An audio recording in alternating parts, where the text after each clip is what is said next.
This is the weekend edition of iFIBER 1 News, where we present some of the top stories from this week and your weekend weather forecast. I'm Amber Jenks. Stay tuned for the weekend edition of iFIBER 1 News. From the iFIBER 1 HD studio here in the heart of the Columbia Basin, this is iFIBER 1 News.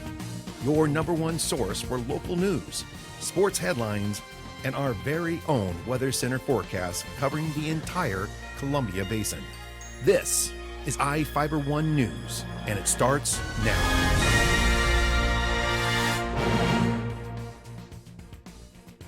One of our top stories for this week was about trick-or-treating events held in Moses Lake and Ephrata and a haunted house at Moses Lake High School. Reporter Joe Utter has the story. Between the wind on Friday and rain on Saturday, the weather didn't really cooperate for trick-or-treaters, but it didn't stop hundreds, if not thousands, of people who made their way to downtown Moses Lake and Ephrata. Kids of all ages marched through downtown Ephrata on Friday night from 4 to 6. More than 30 businesses participated in this year's trick-or-treating event, organized by the Ephrata Chamber of Commerce. Some business owners even donned their own costumes along with the children. The Ephrata American Legion also hosted a Halloween carnival, and kids were able to take part in trunk or treat and a costume contest with kids judging the adults' costumes and adults judging the kids. Steady rain Saturday night didn't hamper the annual downtown trick-or-treat event sponsored by the Moses Lake Chamber of Commerce. 3rd Avenue was closed off for hundreds of trick-or-treaters who took part in the annual event that gives them a safe and family-friendly way to enjoy Halloween. More than 50 businesses participated, and besides trick-or-treating, kids could get their face painted, take photos at Sinkayou Square, or with this guy.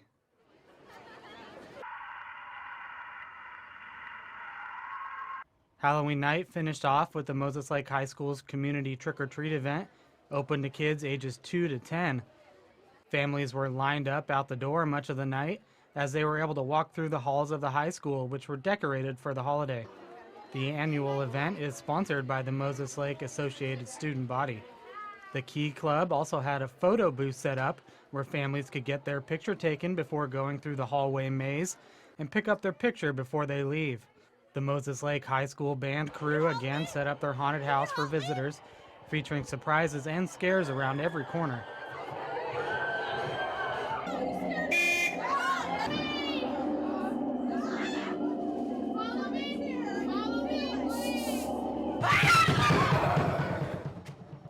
Other Halloween events over the weekend included a Halloween carnival at Grocery Outlet in Moses Lake, a carnival at Mountain View Elementary School in Quincy, and the city's downtown trick-or-treating.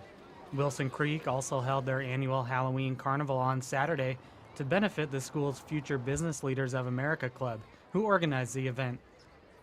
This is Joe Utter for iFIBER 1 News.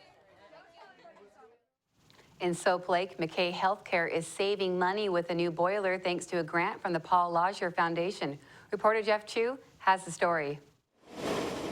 A Paul Lozier Charitable Foundation grant and voter approval of a Columbia Basin Hospital bond issue prevented Soap Lake's McKay Healthcare and Rehabilitation Center from shutting down and moving patients elsewhere. That was what staff and board members said Thursday night at a celebration of the Soap Lake Nursing Home's new boiler. McKay Director Ralph Allen was one of them. That's right. It would have been closure. It's just that simple.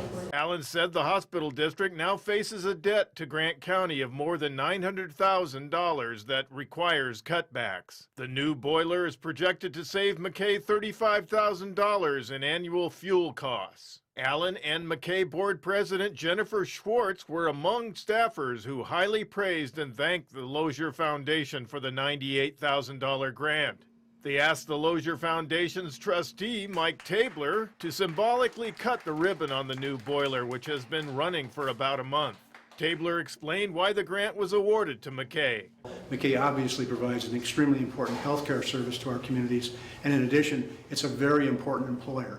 So for those reasons, we were really excited to have a chance to make this gift to McKay. The boiler was acquired from Ephrata's Columbia Basin Hospital when the hospital replaced its heating system during a remodeling and expansion project. So thankfully for Paul Lozier Foundation, it came through, and now we're able to sustain McKay for our communities and for the residents. McKay long-term care facility resident Patsy Wyrick volunteered to symbolically flip the switch on the new boiler. The 75-year-old failing boilers that were replaced still sit out of commission near the new boiler. I'm Jeff Chu for iFIBER 1 News. And now we take a look at people being sought by law enforcement.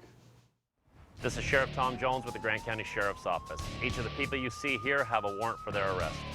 If you see any of these people, we ask you do not attempt to detain or apprehend them, but call us at 509-762-1160 or send us an email at crimetips@co.grant.wa.us. If the person is presenting a danger, call 911. With your help, we can bring these people to justice and make our community safer. We'll be right back after this.